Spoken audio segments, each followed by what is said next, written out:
you.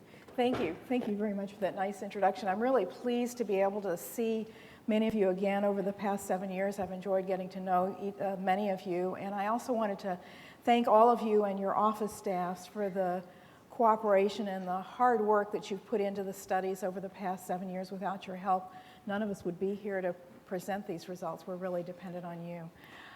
So as Tim said, I'm going to talk about the practice-based research project that is part of Condor. It's a collaboration among the 3 networks.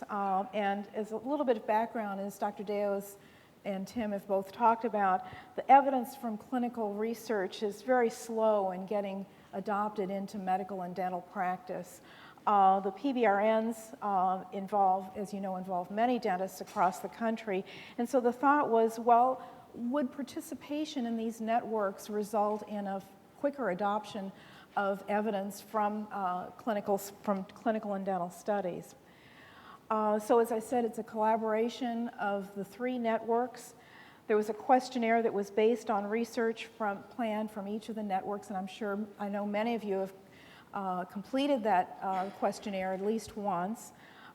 We administered the questionnaire for the first time in 2009, and just last summer re-administered it to see if there's any change in behavior. And we did a little reliability assessment after each time. As we examined the data, one of the things we looked at was your level of involvement in the networks. For example, if you participated in a study that actually enrolled patients, we called you full participants and looked at the effect of that level of participation in your practice pattern.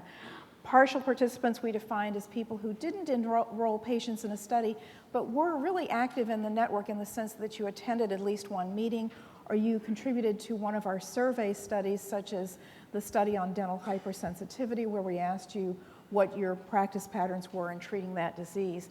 And then we had a reference group, which included the Northwest President Friends and a group of MetLife practitioners from the Pearl Network. We also looked at practice patterns by how recently or not recently you got your first dental degree. It's sort of a surrogate for age, I'll admit it. The questions on the survey were taken from a number of studies that were being planned or conducted in the various networks. The first 5 studies had to do with caries treatment and diagnosis. It was related to some studies that were being conducted by DPBRN. And the results from those studies were reported before our second administration of the study in 2011. 6 and 7, there were questions on deep caries treatment from a Pearl study that was completed but not published prior to last summer. Question 8 had to do with the use of pulp cap materials. As you know, we're going to be hearing some preliminary results from that study today, so obviously when you took the survey last summer, you didn't know the results of that study. 9 and 10 had to do with recommendations for third molar, again, another precedent study, study 9. Question 11 had to do with materials that you use to treat dentin hypersensitivity. And some of those results were presented at our annual meetings and have been published. The next question had to do with the use of a risked office-based test to assess caries risk, so that was related to our study 2, which you'll be hearing about later. Question 13 had to do with endodontic treatment, and that was again from a Pearl study that was completed but not yet published by the time of the second administration of the study. And then we had a series of questions asking you where you got information about dental practice, what journals you read, where you got your CDE information and stuff like that. So here's this. I'm just going to present some of the results. Some of you heard me present some baseline results a couple of years ago. Overall, the networks, we got about 1,010 respondents to the baseline questionnaire that was administered in 2009. 772 of those respondents also completed a follow-up questionnaire last summer for an overall response rate of 76%.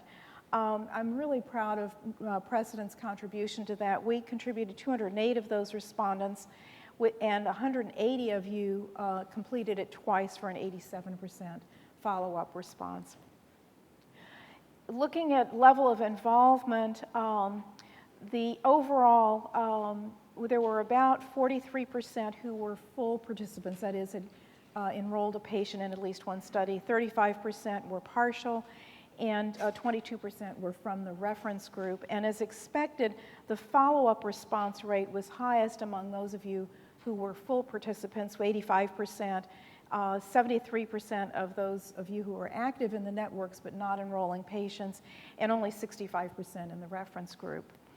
The demographics, who are you? Mostly male, mostly white, not Hispanic. This, by the way, corresponds very closely to a JADA survey that was done of the demographics of practicing dentists in the United States. There were about 14% of you who recently graduated from dental school, 21% with 6 to 15 years of experience, and 65% with 16 years or more. That was a little bit skewed by the Pearl network, who required that their practitioners have 10 or more years of experience to join the network. So I'm going to go through some of the results that we saw here, and I'm just going to be jumping around a little bit. One of the first questions had to do with the use of a dental explorer.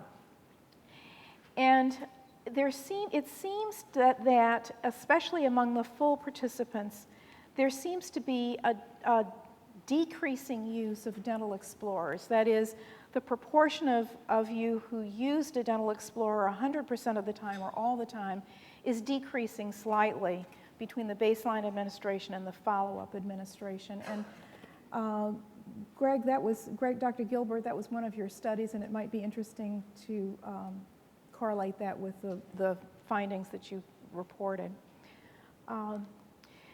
Then for our study, the pulp cap study, which material do you use most often for pulp capping? By far, calcium hydroxide remains the most common material that's used. If you look at the difference in the full practitioners between baseline and follow-up, there appears to be a little bit more use of MTA, although the numbers are very small. The reference group and the group who were mid-level participants in the networks seem to use a lot more of the last three materials, glass ionomers, dentin bonding systems, and other materials. And then we look to see, well, those of you who participated in Study 6, did your practice pattern change? Wouldn't have expected it to, because we still haven't heard the results of that study. The numbers are very small, but there does seem to be a little bit more use of MTA among those who participated in Study 6 as compared to those who did not. And then for Study 9, which we're going to be hearing about shortly, what describes your philosophy on third molar treatment? The preponderance of dentists, it appears, are pretty conservative about removal of third molars. Most would remove only if there's a poor eruption path or insufficient space. The full participants are a little bit more conservative in the sense that some more of them are more likely to reserve that treatment only if there's symptoms or there's some sort of pathology involved. And then looking at those of you who participated in Study 9, very similar response pattern. The numbers are very small. Again, most of you would remove a third molar only if there's a poor eruption path or some sort of insufficient space or something going on. And then for Study 2, most of you do not use some sort of in-office test to assess caries risk. It looks like more of you are doing it now than were at the beginning, especially if you are participating in network studies. And then if you participated in Study 2, again, the numbers are small, but it looks like if you did participate in Study 2, more of you are using some sort of in-office test now than you were before. Then I'm going to switch gears here and talk a little bit about where you get the information that you use to base your decisions on how you practice dentistry. This is from some work that was presented at AADR by Maria Botello from Pearl. And again, we were looking at comparing the full participants versus the partial participants versus this reference group. And the full participants were significantly more likely to read JADA or general dentistry than the partial or reference group. And as you'd expect, most of you put a lot of influence in, feel that there's a lot of influence in your practice from peer-reviewed journals. Full participants in particular said that they had the most influence. Partial participants and reference participants said, well, they had some influence. But again, how often do you read them? Full participants said sometimes or quite frequently. All of you, it looks like, read them quite frequently, except perhaps the reference people, maybe a little bit less frequently. And then looking at the influence of peer-reviewed journals based on how long ago you had graduated from dental school. The younger dentists more often reported that the peer-reviewed journals had less influence on their practice. Perhaps they're so recently graduated that their formal training had more influence. And those who had been in practice for 15 years or more, clearly peer-reviewed journals had a great influence on practice pattern. And then for non-peer-reviewed journals, and this was a little bit interesting to me in the sense that most of you said, well, they had very little influence on you. But the reference people, there still was some influence of non-peer-related journals. How often you read them, again, you admitted to reading them fairly often, and that seemed to be fairly uniform across group, although the full participants maybe read them a little bit less frequently. But this what was interesting to me is that the longer you've been in practice, the more likely the non-peer-reviewed journals would have some influence on your practice patterns. So although you didn't read them often and you still feel that peer-reviewed journals have the most influence on your practice pattern, the non-peer-reviewed journals do still have some influence, and the longer you've been out in the real world, the more they seem to have some influence. As we move forward into that stage that Dr. Deo was talking about in terms of translating the findings from the practice-based research into actual practice, I think this is the slide that is the most important to me, and that is, what is the influence of study or journal clubs?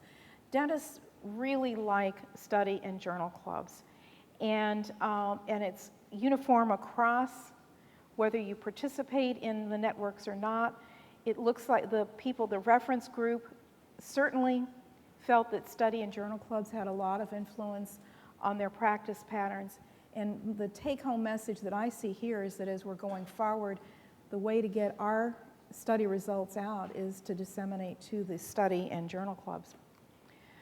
And looking at the influence of study or journal clubs based on how long since you graduated from dental school, the younger dentists reported some influence, but I sort of see that as pretty steady throughout your career, with perhaps the dentists who've been in practice longer looking a little bit more towards study and journal clubs for information.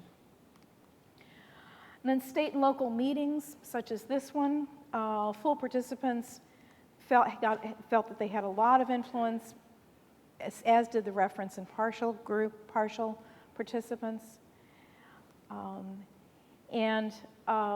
Again, by years since degree, the folks who've been in practice longer really felt that the state and local meetings had a lot of influence on practice pattern, another target then for how to get what we've learned out into the real world. And then looking at national meetings, again, they have a lot of influence on your practice. But if you look at it by years since dental degree, it looks like the younger dentists, it has a little bit less influence than the older dentists, and I'm sort of supposing that those who've recently graduated from dental school probably can't afford to go to some of the national meetings, and so are not getting information from them as frequently. And then where do you get your information? What's the impact of the electronic media? And it looks like, at least as of last year, we're still reading journals, print versions of journals. We're not reading online. Although, as you'd expect, the longer you've been in practice, the less likely you are to use online media. I think that's going to be changing, and it may be the question is not which journals are you reading online, but where are you getting information. So in conclusion, there appears to be some shift in the use of dental explorers among full network participants, especially compared to the reference group. Calcium hydroxide remains the most commonly used pulp capping material. We'll be very interested to hear the results from study 6. Although there does seem to be some increase in the use of MTA. And most of you recommend removal of third molars only if there's a poor eruption path, insufficient space, symptoms, or some sort of other pathology. Printed peer-reviewed journals are preferred and read by most practitioners, especially full participants and those of you who've been in practice longer.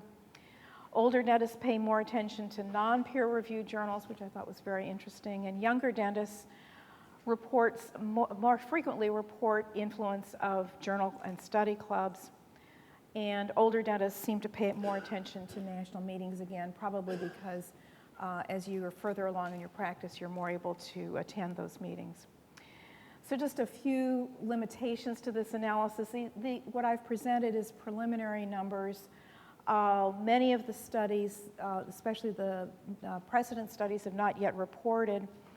And the level of involvement, the full partial reference, is based on the 2009 administration of the survey. And since 2009, many of you have become what we would call full participants. That is, you've participated in studies that enrolled patients.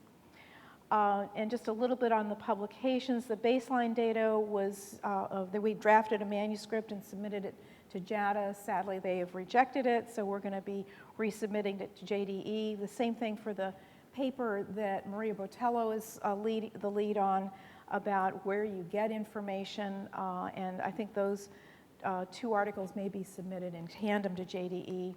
And then we've got a follow-up administration of the survey, the data that I was presenting earlier about the comparison between baseline and follow-up, and that data is currently being analyzed by DPBRN. And the thought that I want to leave out there is whether we may do another round of the survey in another year or so after all of the studies have reported and been published. So that's it. Questions? Yes? Do you have any questions?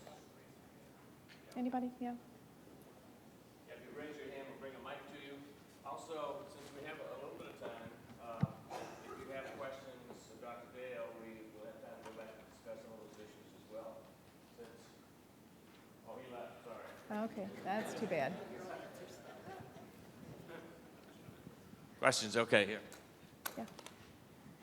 So what I want to mention first, of course, is that this particular concept of measurement was something that was part of the original RFA. We wanted to measure change in clinical practice, and yet nobody had thought about how to do it.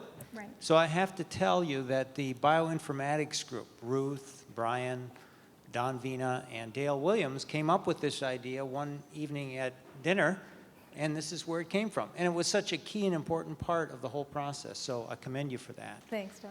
The question I have, or I guess, is that what's intriguing to me is this study club, journal club issue. And I would just like comments from the practitioners about the meeting. Do these meetings feel more like a state dental conference, or do they feel more like a study club? I guess that's the question. If anybody would like to comment on that. The journal. The Northwest President meetings, do they feel a little more like a study club, or are they more like a typical state meeting that you might go to? Or State meeting. Okay. Okay. Thank you. Yeah. Yes, and Jack, one, sorry, one. Okay. So Jack asked me to ask why. So why do they feel more like a state meeting versus a study club? Does anyone like to comment on that? Is it because of the size? Right here. Right, the usual banter that occurs in a small, close-knit study group is a little more irreverent. This, but nonetheless, I think the usefulness of this venue allows us to take information back to these study groups, you know, for exposure, you know. Somebody, do you see Tim? From my perspective, I think that it's kind of a combination of the experience of going to a state dental meeting and a study club, because when we have our breakout sessions in the afternoon, it puts us in the context of a smaller, more intimate group where we can have more personalized discussion. And so from that perspective, I think that's valuable because it's more like a study group.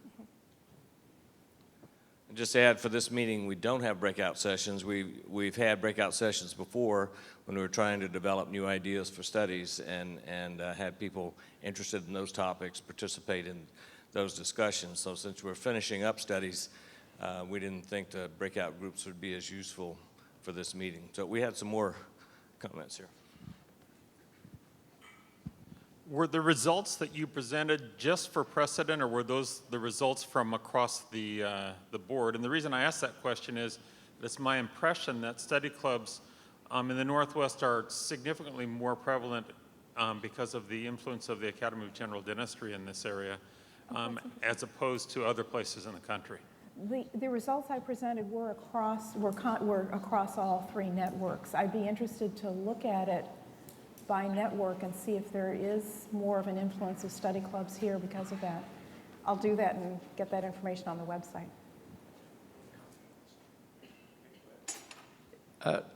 To me, the comment about a state meeting versus a study club, that in my mind, this is more like a study club, and I think the overwhelming thing is that I take some ownership in what happens here because I'm a participant.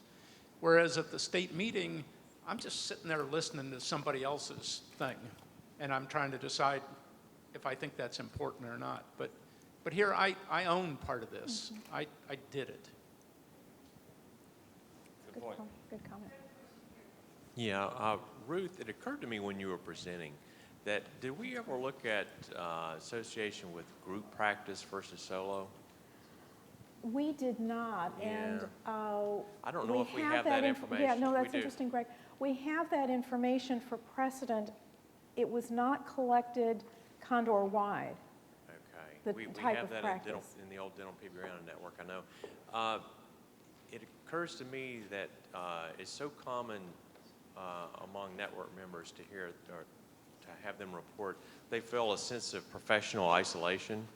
And I'm wondering if that is related to how they go about seeking information through study clubs, et cetera, and whether that holds for dentists in group practice I think or it's not. a very good issue, and it's one that I've thought about a lot, especially in rural settings where you've got a solo practice and really not much immediate access to your peers.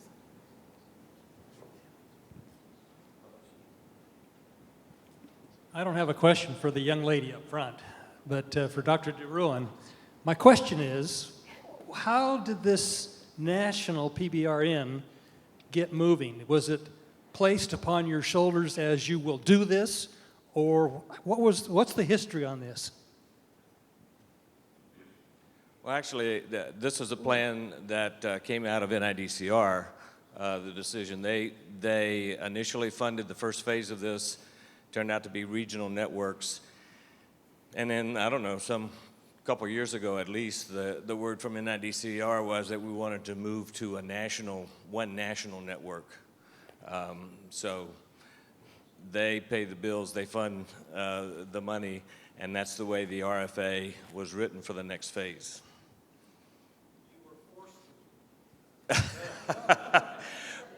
Well, we weren't forced if we didn't need the money. And there's one more question out. Well, That question, as participants in this network, are we automatically enrolled in the national network, or do we have to go through the rigmarole of re-enrolling? We're going to talk a lot more in detail tomorrow at the session in which we'll focus on the national network. But the short answer to that is, my understanding is people who have gone through training, are enrolled, who are trained members of this network would be grandfathered in and automatically be considered trained members of the national network. But more detail on that tomorrow. Anything else on the practice issues? Okay. If not, we have time